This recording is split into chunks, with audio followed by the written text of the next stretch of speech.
When we're filtering information in the Data Manager, we can view all items or only selected items, or you can filter the data based on specific field values or value ranges. Show you what I'm talking about here. Right now you see that we have a Data Manager with everything that's in engineering items. But if I use this tool here that says Show Selected Items, I have nothing selected, so nothing is showing here. I can switch back and now I'm showing all items. So we can view only records for those plant objects that are selected in the drawing.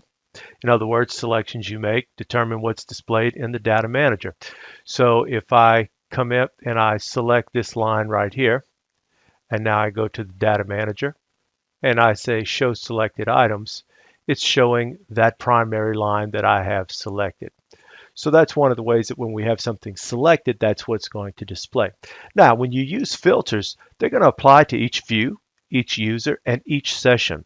So when you switch views or open a new drawing, your filters are saved. You can easily remove or apply filters to any view or apply multiple filters simultaneously. If you wish to view only items selected in the data table, all we have to do is bring up our data table, go to an item that we have selected, right-click on it, and we can do filter by selection. And you'll see it's only selected the gate valves. Now we can remove these filters here by using this tool. And we can also do the same thing, but we can filter by excluding the section. And now it's going to show everything except what we had selected. Also remove the filter. So there you go. You can filter by selection, see only the gate valves, remove the filter, or you can exclude the selection and it'll show everything but those gate valves. Now, to be able to use, we also have some filters that can be quite useful here. Let's go ahead and bring the Data Manager up once again. And I'm going to go ahead and make sure that I'm on a pipe setting so I can get some pipe sizes here.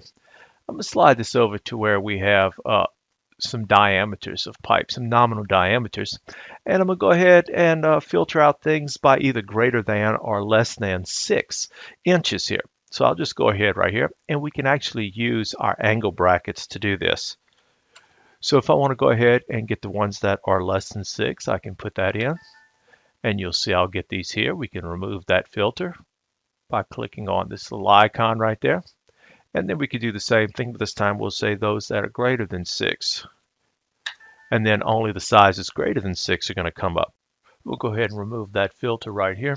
And we have another filter that can display only empty cells. So if we go through here and we find some cells that are, we want to find an area that may have empty cells, then you can go ahead and you can click on here, right click, and then you'll filter for is null. And now only those that are empty here are going to display. You can remove that filter. And then you can go to another one, and then you can also do is not null,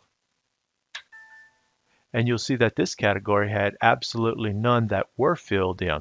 So you can use those two to say if you have information in a column or not. Now we can also display string entries, and we can have it search for string entries as well. So let's just say that we want to come in here and we want to find specific end types. And then we can go ahead and we can filter for that. Well, the way that you would filter for a stringed entry is to go ahead and say equals to, and then use your single quotes. We'll go ahead and do that.